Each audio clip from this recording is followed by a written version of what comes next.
All right, ladies and gentlemen, hello and welcome. My name is Eric Cavanaugh, and you are going to be a part of A Closer Look. That's right, this is our new show. We took deep dive and ported it over to our friends at Dataversity, and in fact, they're going to be the home of DM Radio, which is relaunching this week. We'll be broadcasting live from New York, as a matter of fact, and Deep Dive is kind of the counterpart to DM Radio, so we're changing this series name to A Closer Look, and I love this idea. We just had our radio show. We were talking to the folks from DataKitchen. We've got Gil Bengat and Christopher Berg from DataKitchen doing some really interesting stuff around DataOps. So for those who have not heard this term, I view it as the counterpart to DevOps. Of course, DevOps refers to development operations, and we've seen some amazing stuff over the past 10, 15 years where developers are working directly with operations people at large organizations and even small, and really hammering out solutions that get the job done. So the end result is that business processes become refined, they become optimized, stuff gets done, ideally product costs come down, the consumer benefits. There's all kind of good stuff that's spinning out of DataOps, or DevOps, I should say. And DataOps is, I think, the other component part that's going to complete the vision of what DevOps is all about. So agile computing, of course, is what fueled this whole movement of DevOps. And I think that the data wasn't really carried along or wasn't really thought through enough, that pipeline, that data pipeline concept, and that's what these guys at DataKitchen are doing. And so with that, I've got Christopher Berg lined up. Go ahead and share your screen and take it away. All right, thank you much. And so appreciate everyone calling in today. So I'm just trying to get my screen to be shared. Go to Quick Start, top left-hand corner. Yeah. Share screen. There we go. There you go. Here it comes. All right, great. Slides. Take it away. Slides. So who loves slides? So we're gonna talk about this concept of DataOps.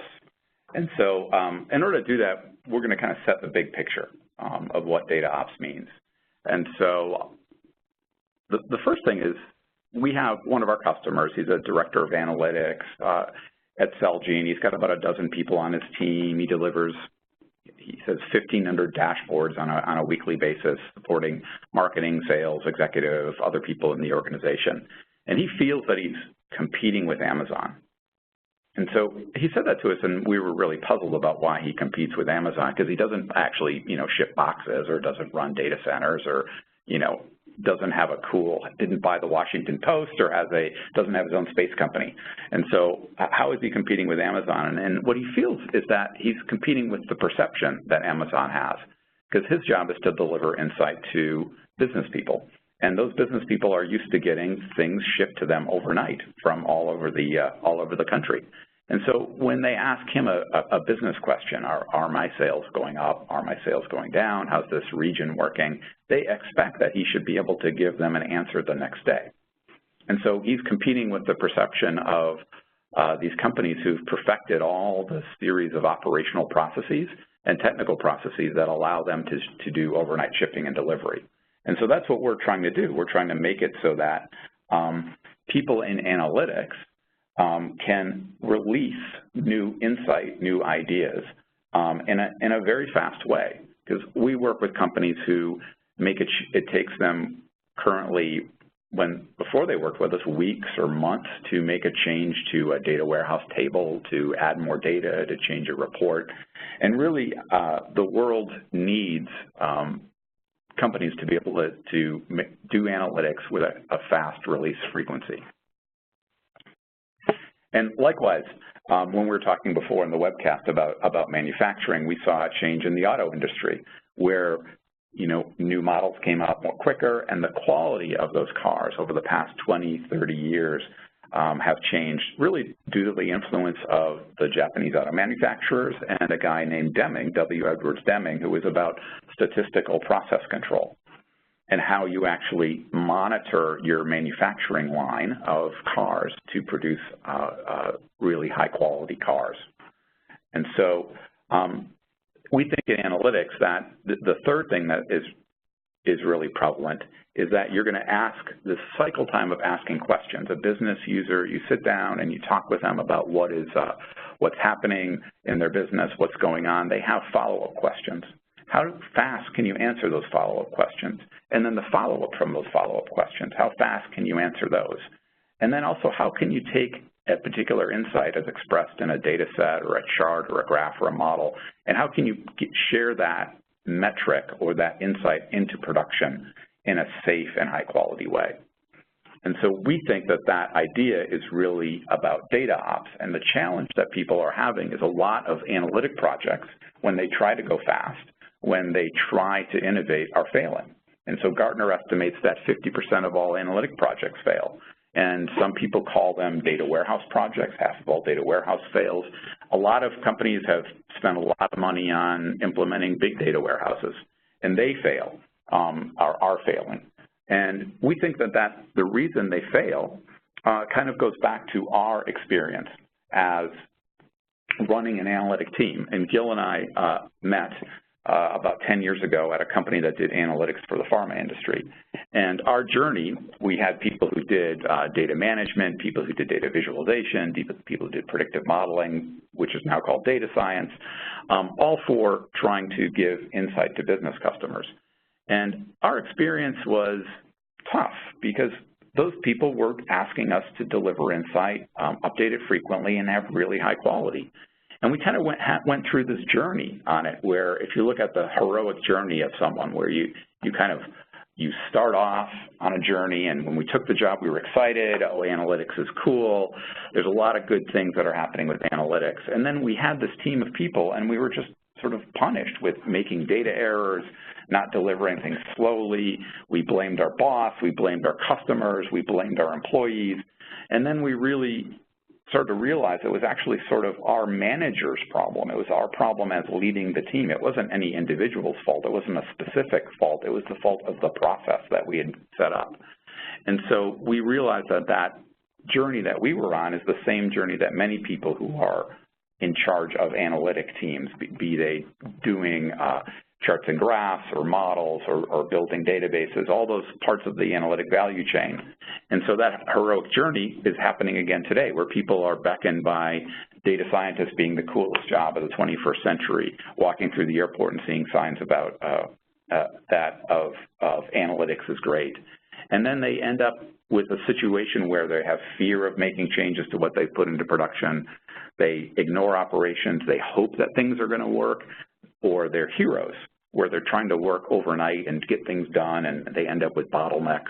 They are looking to standardize on one tool that can solve all their problems, and then they end up with sort of vendor lock-in.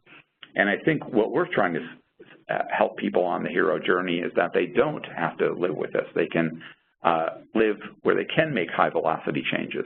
They can incorporate operations. They can automate quality and not hope for it.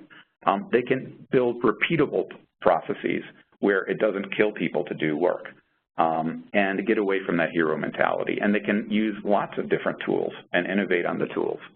And so we think that that idea is best called the data ops mindset. And it comes from agile software development. It comes from DevOps, and even comes from lean manufacturing. And all those things go into the idea of data ops. And so that's the sort of setting of our software and what we are about as a company. So what we're going to do next is actually kind of go into kind of what we do, if that's the setting. So, you know, analytic teams, lots of people, lots of data, lots of tools. Your customers are asking you to deliver things fast. You don't want to kill yourself. You want to innovate and do all that cool new stuff you read about in magazines. Well, how the heck do you do that? You know, we think you've got to kind of work kind of without fear and also without heroism. And we have a software platform to do that. And so what we found is a lot of being older managers, we found that it's important that you run your team in an agile way. But agile is necessary but insufficient. You need a technical platform to be able to allow people to go fast and not break things. And so what our technical platform does is it orchestrates data to customer value. It speeds the deployment of those new ideas into production and helps automate and monitor quality throughout the process. And once you do that, once you implement our DataOps software, you can deliver insight fast. You can have high quality. You can use the tools you love. You can continuously show value to your business. And you can kind of live without fear and without heroism. And so how does that work? So the first thing is orchestrating data to customer value. Well, what does that mean? So we think of analytics as like a manufacturing line in a lot of ways. It's, you know, raw materials go in and artifacts and pieces are created. So your data on this chart goes in the left side and you go through a production process. And if you look at it, people use a lot of different tools to produce insight, be that a Tableau workbook or a model or a data set that your business person is using. Sometimes they're using Python to access data. Sometimes they're using SQL or ETL tools to transform, build a schema, put it in the database, of course, underneath. Sometimes they're using tools like R or Python or SAS to model the data and predict from it. And then there's just a huge market of tools to visualize that in a bar chart or a line chart, and then deliver it out to the customer in whatever form it is. And our perspective is that those tools are great, but those tools actually produce code. And the code could be a script, the code could be ETL programs or a SQL file, the code could be an Ipython notebook or a Python file. And even if you look at Tableau, it is configuration, but you pop open all those different configurations in Tableau. You can write if-then-else statements. You can even plug Python into Tableau now. And so the way we think of it is it's code that actually is running this manufacturing process. And underneath it all, because our experience is both being software engineers and managing software engineers, when you've got a group of people pecking on a keyboard creating code, you've got to test it and make sure it works. And so measuring and monitoring quality is part of this orchestrating data to customer value. The next part of what we do is speeding deployment to production. And so analytics is an idea business. You're always trying something new, maybe a new data set, maybe a new way of visualizing, maybe a new tweak to the model. And you need a place that you can play, a sandbox environment, and we're going to end up calling that a kitchen, where you can do some work and try some things out. And you can have some data, have your tools, have the code you're using, and change some things to look and see if it makes sense. And then if it does, you need to have really high confidence that when you make that change, you can deploy it into production easily. And that's, since you've got diverse customers, diverse tools, diverse teams, it's a harder problem to be able to take that conceptual idea that analytic processes are kind of like software development, and you need to optimize your ability to deliver and deploy new ideas into production. And that's also part of the process and quality that goes into data ops. And so finally, the hardest thing is you need to do both at the same time. You need to be able to orchestrate data to value, and you need to speed new ideas in production.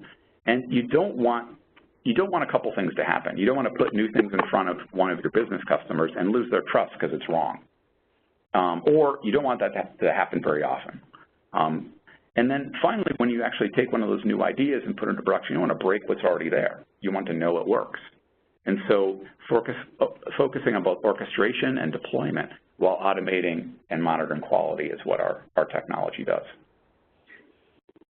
And so we've broken that into some solutions that people typically do it. So data ops as a concept we think is broadly applicable to multiple industries, to multiple to multiple analytic teams. But there's a couple places where we think it really applies. The first is when you're actually managing customer data. And so you may be a CMO or chief sales officer, and you got to get your customer data together because you've got to ask questions of that customer data very, very quickly to decide how you're going to deploy your marketing resources or sales resources to go attack the next business. We've seen other cases where there's internal organizations who are starting an agile transformation. They may be an insurance company and they're just going too slow. Their business people are upset. So they have to have their data warehouse team or their BI team. They need to improve their cycle time. And then there's this whole idea of the cloud transformation. People are trying to do analytics in the cloud, and the cloud presents a whole set of opportunities to help you do things in a new and innovative way. And finally, kind of just data science ops. There's a lot of people who are into doing predictive modeling, and they need to be able to make changes and tweak those predictive models very, very quickly in order to be able to continue to improve them over time. And so our DataOps platform can be applied to these, for example, customer solutions. And so finally, we're going to talk a little bit about our software. And so, so everyone be warned, we're going to use some cheesy food metaphors here to be able to talk. Since we are DataKitchen, we wrote our software and use kitchen terms. So we're going to talk about kind of 4 specific terms, and we'll show you those in the software. So first of all, there's a kitchen, and a kitchen is a place that you work. And so it's also a kitchen, a place where you put things into production. And so it's both a sandbox and the production environment. The second thing is that we're going to talk about is a recipe, and a recipe is a way to orchestrate all those crazy tools in their code to be able to deliver value and incorporate it into each step in a recipe as a test. We're also going to talk about ingredients, because ingredients are things that could go into a recipe. They're reusable components that you can share and organize. They're kind of the microservice idea of analytics, from using a software term. And then finally, orders. So if I'm going to run my recipe, I'm going to create an order, and I want to be able to monitor whether it's running. I want to see my test results, and that is a way for you to actually do and improve your process by keeping track of your orders. So what we're going to do is kind of jump into the software, and I'm going to go give kind of a quick 60-second demo first about the software, and then we'll go deeper into the demo. And we've got a scenario that we can show you for the demo. So let's see if I go back and go into our software. So here I'm going to log into our software. And once you first log into the software, you see those 4 kind of food-based words: kitchens and recipes and orders and ingredients. So the first thing I'm just going to show you is what is a recipe? What does exactly that mean? And so here we've got a list of demo recipes, and I'm going to jump into one right now. And a recipe is really a series of steps. And so I'm going to go look at this recipe, and this one actually has 3 steps in it. It has a step that calls an open source ETL tool, extract, transform, load tool, called Pentaho. And that Pentaho has a file that is going to grab some data. And here it actually is some store-based data that I found on the internet. And then it actually takes that data, builds a table in a Redshift database, and then Tableau actually goes in and visualizes the data. And we push that Tableau workbook to Tableau Online. And then finally, at the end, we test that Tableau workbook to see if it works. And so there's 3 steps in this recipe. And that's what a recipe is. And then if I run the recipe, I get something called an order. And an order is just what happens when I ran it. And so if I click on the order, I notice that that 3-step recipe has got some colored green parts to it. And one of the important parts that we believe is, I guess we're sort of like Ronald Reagan, we believe in trust but verify back in the Cold War days. But we think that when you run any process, you need to prove that it actually works. You need to test that while it's running that it's broken, and you're testing both that the data is good, but also that your code that is acting on the data hasn't changed, and no one on your team has made a change. And so we have these tests that are part of it. And we also keep track of metrics on these tests over time. And so that is an order. An order is the results of the running recipe in terms of its process. And so we have, to go back to our application, we have recipes, we have orders, and we have kitchens as the place that you work. And if you notice in the upper right-hand corner, I'm in the production kitchen, and that's really on the production server. And so that's the 60-second summary of our software. And it helps sometimes when showing complex software that we go in and talk about kind of what we're doing here, what the demo's like. And so I'm going to go do another maybe 10-minute more deep dive demo. And in this demo, there's that recipe that has 3 nodes, calling Pentaho, which actually does a transform of the data, does a visualization in Tableau, and then puts it up on Tableau Online, and there's 3 steps. And there's a data engineer who's doing the work in Pentaho, and there's a data analyst doing the work in Tableau. That's their tool of choice for this customer. And the customer of this recipe is a VP of marketing. Well, the VP of marketing, being a VP of marketing, says, I want to do customer segmentation tomorrow. And you could take two different views of that. You could say, oh, the VP of Marketing's a jerk, they don't understand, it's really hard, we got to follow our process. Or you could take a view that the VP of Marketing just needs a customer segmentation for some business reason. And so how does this team do that? How could this team get a customer segmentation in production tomorrow and not break everything that's there, not fear that there's changes, and not be heroes along the way and create code and technical debt? And so what we do is that we're going to allow them to make a sprint, something called dev sprint of this segmentation feature. That is really, we're going to allow them to create a place that they can work that's separate from production. And this work actually has to bring a new person in, a data scientist, who's actually got to create that segmentation. And they actually end up using a tool called Jupyter, which is a notebook-style computing to be able to create the segmentation and use it. And they have to put that Jupyter notebook here into that process. So there's still some Pentaho work that has to change a little bit because the data's got to change. There's this new model that runs, and then there's a new Tableau visualization and a new report that happens. So then the VP of Marketing will see that in a report, instead she'll see a new chart that shows the segmentation of her customer. And so that's what we're going to show in this demo in a little bit more detail. So you start off with a production slate. Here's in production. VP of Marketing says, hey, I want a customer segmentation. Well, we got to do a place to do some work, so we're going to create a kitchen that's called Dev Sprint, and then they do the work, and then we're going to merge that result back into production. And for those of you who are kind of a little bit more technical, we're behind the scenes. Since our software is managing the code, we're creating a code branch, and we're creating a Dev Sprint environment that actually has a new server on it, and then we're merging that back in.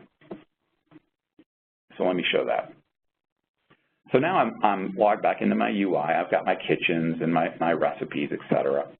And so I'm going to go in and I'm going to create a place to work. So I'm in the production kitchen, but I want to create my own environment to work. So I have a wizard called Create a New Kitchen. And a kitchen in our phraseology has a lot of different meanings. The first is an environment. And so it's a place that you can work. That could be, if you're in the cloud, it could mean that you can spin up new servers, new hardware, and this is demos based in the cloud, or it could just mean you've got a fixed development environment that you could use, and it's a place that you can do development because your IT team has said that this is where you do development. It has people. I want to work maybe by myself or with other people on it. It has recipes and orders, so I can, instead of having all the recipes in the world, I can just be scoped to the ones I'm working on. It has a set of variables and controls, which we'll talk about. And finally, underneath, it really is a branch. And what that means in the software world is I have a copy of all that processing that is my copy that's separate from somewhere else. And then I can take that copy and merge it back into all the Tableau workbooks and Jupyter code or R code or Python code or ETL code. And then finally it has a link to whatever agile process you're working on. So I'm going to go and create this new kitchen, and I'm going to call it Dev Sprint. And then this is configurable beneath the scenes, but for the purpose of this demo, I have two choices. I could create a new Redshift cluster, or I could create a new schema. This could be, in this case, I'm just going to create a new schema in an existing running database instead of having to wait a couple minutes and bore you all in the demo. So I hit next, and then I'm going to call the Redshift schema Dev Sprint. So this is a new place in Redshift. And then in Tableau Online, I'm going to create another new place and a Tableau project. And so what this does is I'm going to go behind the scenes and create a schema in the database. And then I'm going to go to Tableau Online and create a new project. And I'm just going to add one recipe to this because I'm only interested in this Agile Analytic Op recipe. So I'm going to hit Done. And then behind the scenes, what's happening here is some things are running. So there's a Redshift cluster. We create a schema, which is a place in that Redshift cluster. And then we're also creating a place in Tableau Online where we can put that new Tableau workbook that's separate from what's in production.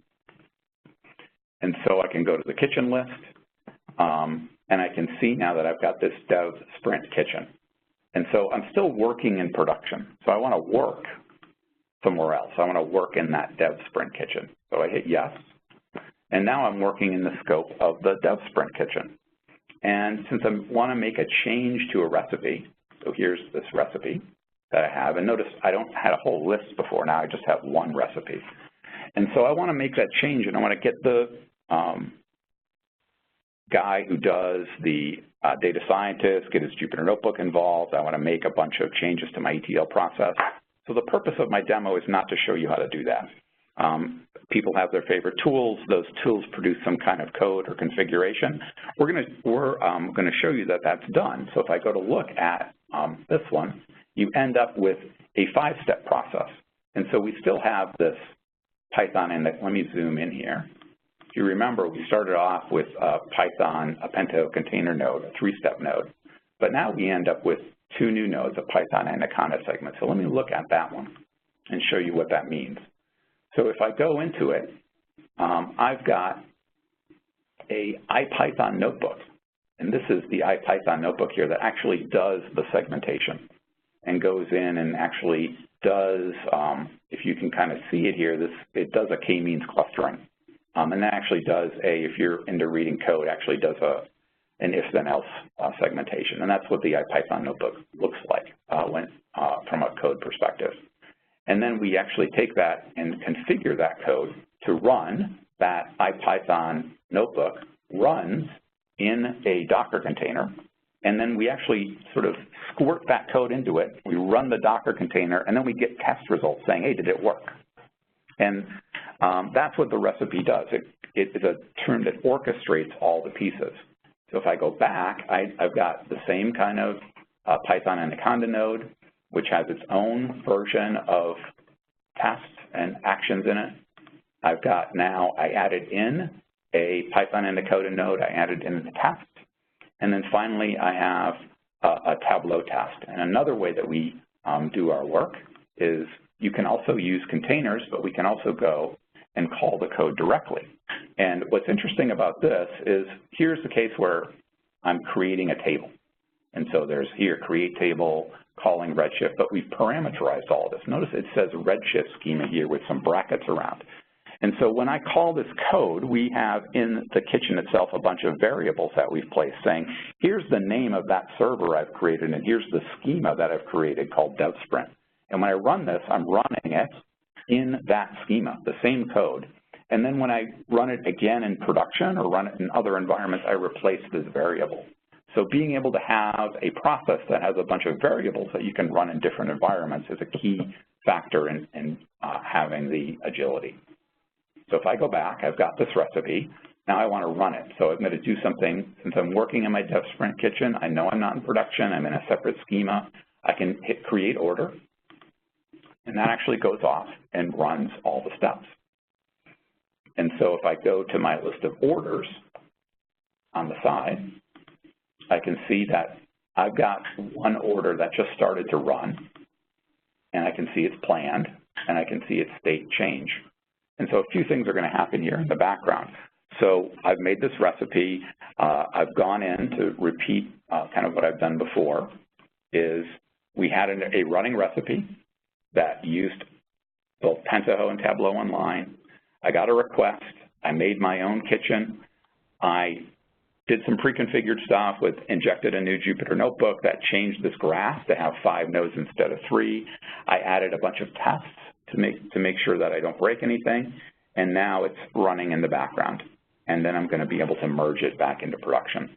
So if I go in our UI, we notice that some numbers have gone on, and unfortunately I made a mistake here. I hit the wrong button. I hit the production one and not the test one. So if I go back, and I can hit my recipes, and I want to hit the dev sprint one that has multiple steps on it. So I hit create order, and that goes and runs off in the background.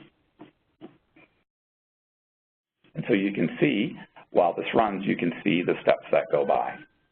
And so the final thing I need to do, once this runs and runs to completion, I can see all the tests that run. I can see what happened with it. So I'm going to look at the orders and see those runs. And this one has the 5 nodes in instead of the 3 nodes. I can see these nodes run and see the test results improve as time goes on. And instead of waiting for that, I'm going to assume that it runs, assume that it works. And so now in my test environment, everything is run, kind of speeding ahead, everything works great. I want to merge it back into production. So all I have to do then is be able to go into my kitchen wizard and hit Open Wizard, Merge Kitchen, and then I click, and it says there, because I didn't change any files, I hit Merge, and then I'm done. And so that is the way our software works. We have recipes, which are a series of steps that have tests embedded in that call either SQL or your tools directly through Docker containers. We orchestrate those from start to finish with embedded tests. We have orders, which keep track of the run recipes. And then we have kitchens, where it's the place that you do your work. And so that is... You guys have really taken the metaphor all the way through here. I love that you're able to give visibility into all the component parts. And it seems to me that when you were talking about those variables, those really are the key components, right, that allow you to have so much versatility in what you're doing, to be able to play around and to test things and get that cycle time collapsed to where you're really now moving or enabling movement at the cadence of a human being trying to do analysis, right? Yeah, and you know, if there's you've got recipes in this kitchen, and you can go in and look at the test sprint variation, and you can see all these steps. And what's interesting is if I sort of drill into one of these steps again, like the last one I showed you, you know, we have a bunch of variables that you could use, and if all these ones have different places I'm doing my work. One could be the name of the database, the Redshift name, today's value. S3 is a place that I store data, my name of my recipe, and we also keep track of the secrets, which are a lot of times to run it, you need to keep track of the username and passwords. And so we use a technology called Vault to be able to keep track of those parameters and those secrets in a safe encrypted place. And so one of the secrets of being able to do this is that you've got this whole process, a whole series of steps that you're trying to run. And, you know, some of them are running in on using your favorite ETL tool, some of them are using your favorite data science tool, some of them are using your favorite visualization tool. But you need to be able to run all those series of steps in an environment that is safe for you to do development, that's separate from everyone else. And when Gil and I manage software engineers, we would never dream of having a 10-person software engineering team all work on the same production box at the same time. You would have them all have separate environments, and then they could merge their results back. And that's something that we think analytic teams should have as well. They should be able to run in a separate place and be able to merge back. Yeah, no, that's a good point. And so talk real quick about how you're just able to tap into all these different tools, whatever the tools may be. And I think this is one of the keys for why data ops really matters, because people will use their own tools, and that in and of itself presents a fragmented world. You know, traditionally, we kind of relied on the data warehouse to be the source of truth, the source of vetted, certified information upon which you can then do your analysis. But we live in a much more fragmented world now, and it seems to me that what you've done really is created this orchestration environment to keep track of all those different things. And because you can plug into different front ends like Tableau or Click or whatever the case may be, and all the data sources, now you can become the de facto marshaling area for all that stuff, right? That's right. That's right, Eric. There's been an explosion of really terrific tools, and it's, you know, back when I first met Chris, we tried to build our own full stack tool from ingestion through BI, and it became apparent that we couldn't keep up. So what we realized is we just need to orchestrate tools and let people pick the tool that works best in their environment. And then when a better tool comes along and the organization wants to upgrade, that should be an easy thing that we permit. So the key is, use the right tool for the right job, orchestrate them, and while you do that, provide a way to monitor quality as data flows through, and then be able to modify that pipeline that they've created in their favorite tools. Yeah, and go ahead. And we think really it's about the code and configuration that those tools create, that is really the analytic intellectual property of an organization. So in some ways it's not about data. It's about the code that is acting upon the data that gives value. And what that action happens is data transformations and schemas and views and models and visualizations. And you need a place to put that. In a lot of organizations, it's in a file system. It's scattered around in different tools. And so we think if you're going to be a data-driven organization, what makes you data-driven is the recipes of how you actually take data to get value out of it. And that's important, highly important intellectual property for an organization. And some companies realize this. If you're in a hedge fund, a billion-dollar hedge fund, they actually keep their code, their secrets, their recipes on how they actually produce dollars from trading under lock and key. But for most organizations, just keeping them in one place is important. Just tracking them and versioning them, keeping them, treating them as a software engineering team would treat code is an important part of being able to realize the vision. And you mentioned containers and being able to use containers. To me, that's an excellent tool for agility as well, right? Because it's almost like containers represent the next layer down of complexity in terms of what they're able to grab and do. But by incorporating them into your platform, you've essentially adopted the old way and the new way of managing all these different moving parts, right?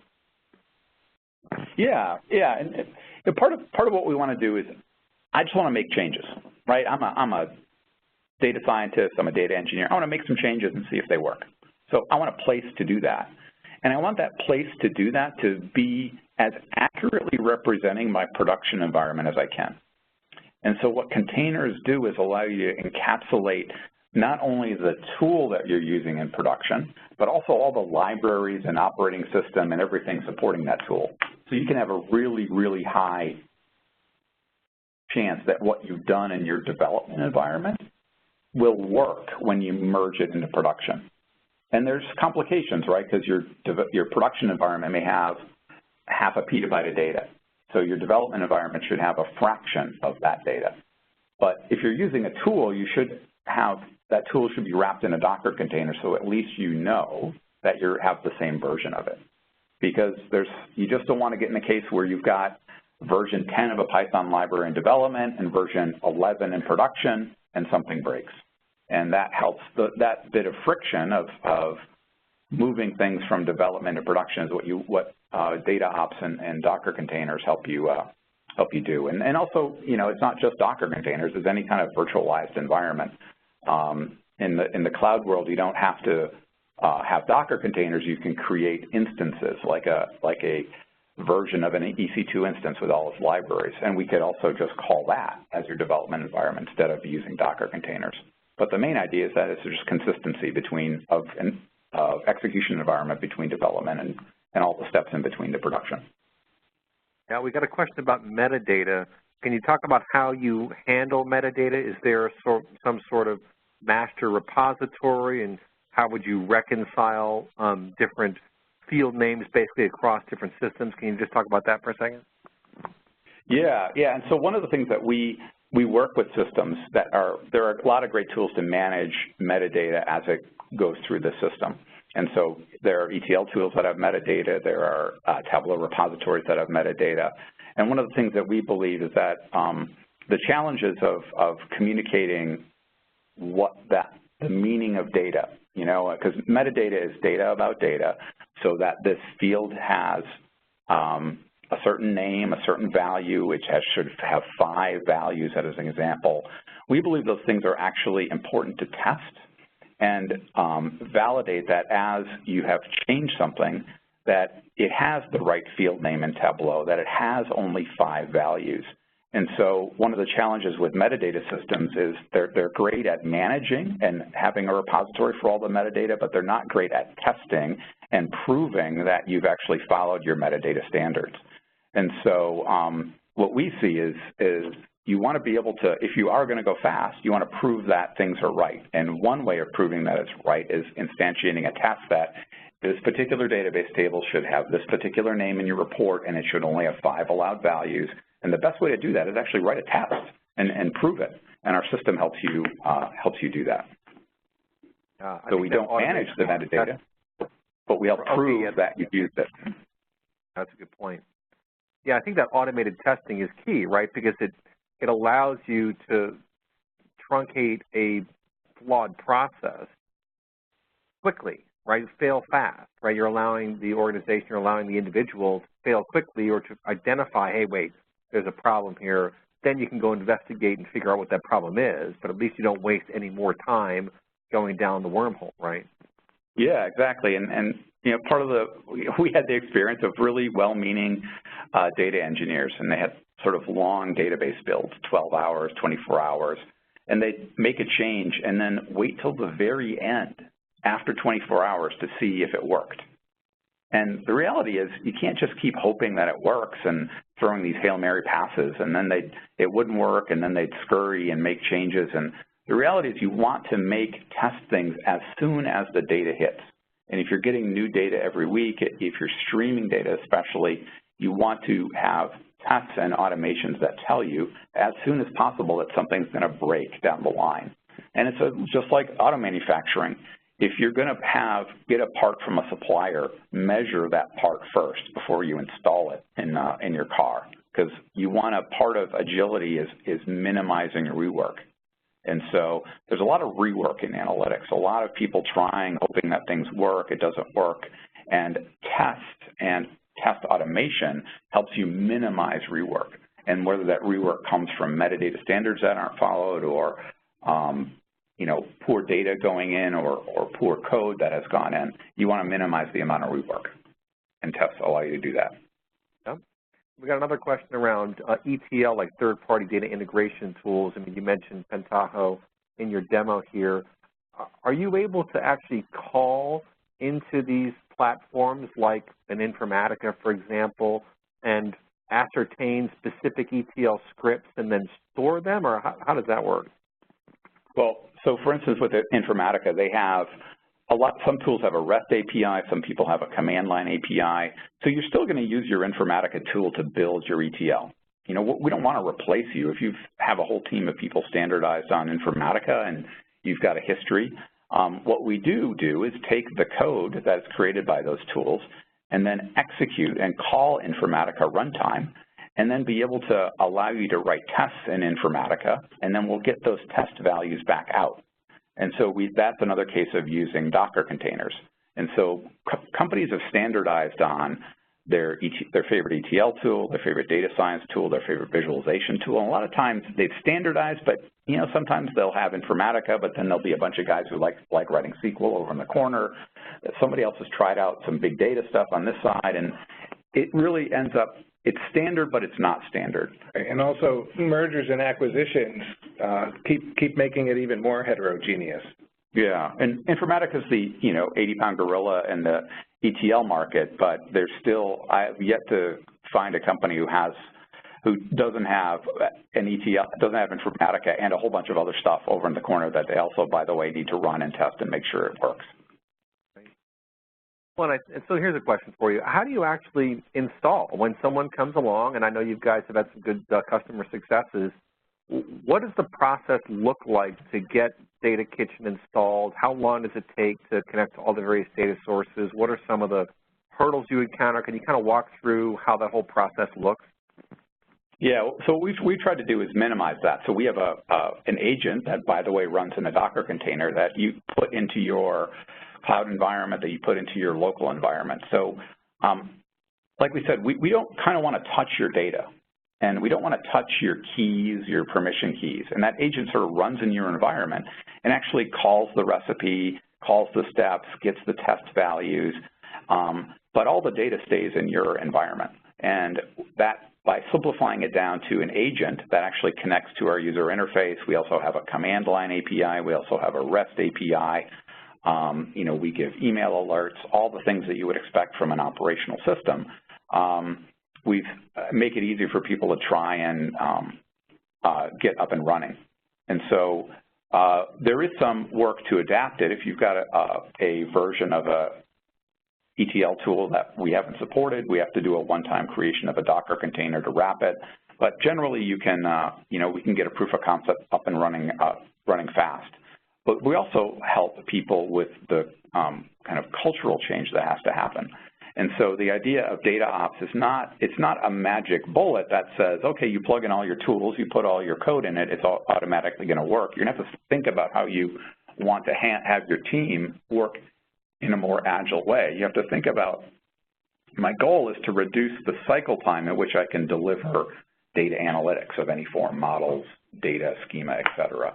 And how can I improve that cycle time, how I can deliver more insight, deliver more code into production in that cycle.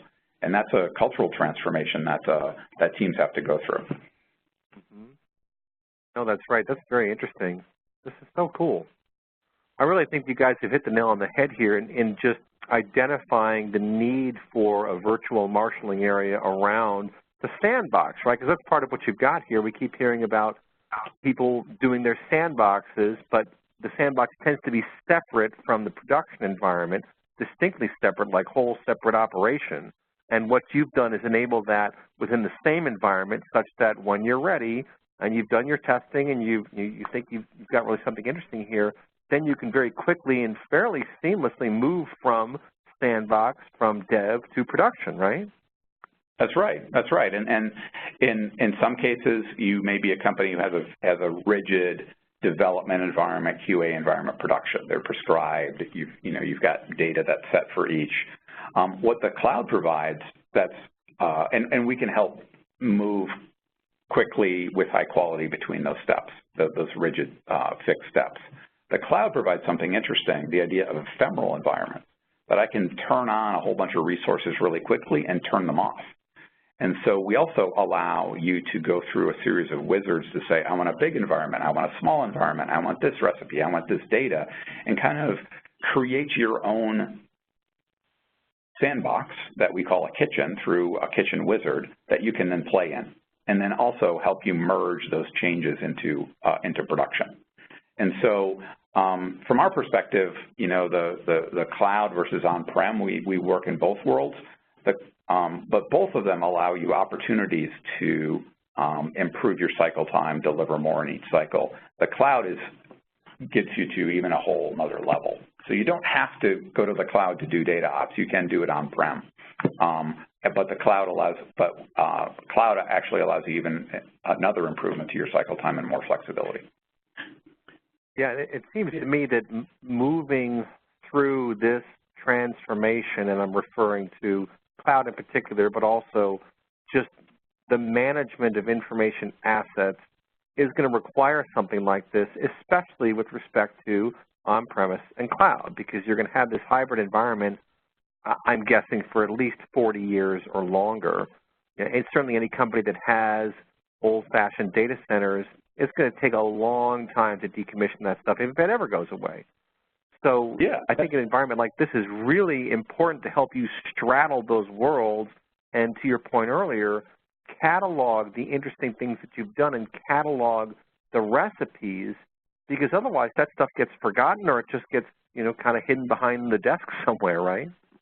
That's right. And in this hybrid world of, whether you're on-prem or in the cloud, when you have something new and you want to deploy it, you want to make sure you don't break anything. So our view is that deploy, you should put that in a recipe and try it in a test environment. And then also, it might not always work in production as you expect. Also develop and practice a rollback recipe So that way, as you're developing the feature, you could deploy, practice the rollback, redeploy, rollback, put the tests into both so you know everything is correct, make sure all departments have the correct sign-off, and then you could even transfer that recipe to another group, and they could push the button per the company's SOP. Yeah, and bigger companies have teams of people. You know, they have data architects, they have people who do ETL, people who do data quality, people who are in charge of deployment. And that process of developing some new code configuration and moving it from their dev to production environment, they have spreadsheets and Word documents and checklists. And it does allow them to produce a high-quality deliverable, but it just takes way too long to do it because of all these sort of manual, unscripted steps. And so partly data ops has the word ops in it, the operations part, and automating those operations, taking things that are just kind of, just follow the spreadsheet, go off and do it.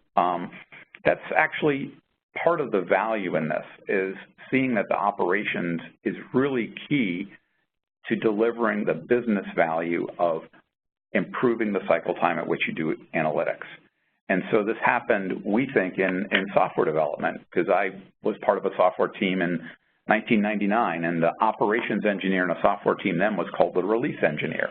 And the release engineer was the flunky guy who played the mandolin at the party, who all of us other software engineers thought was kind of a lightweight. And you go ahead now, a DevOps engineer on a software team is part of the highest paid person. People are wearing sweatshirts with the Boston DevOps meetup on the back when you go to a pizza parlor. And that DevOps role is really seen as a value creator in an organization as opposed to just a flunky. And we think this operational side of analytics also needs respect. And, I don't know if it'll be the highest paid person on an analytics team or not, but certainly having someone on your team, a data ops role, and some tools to help them automate deployment, do orchestration, test and monitor quality, create environments to do sandbox environments, all those things we think should be part of the data ops role, and we think that should be part of the discussion when you're forming a team of an analytic team.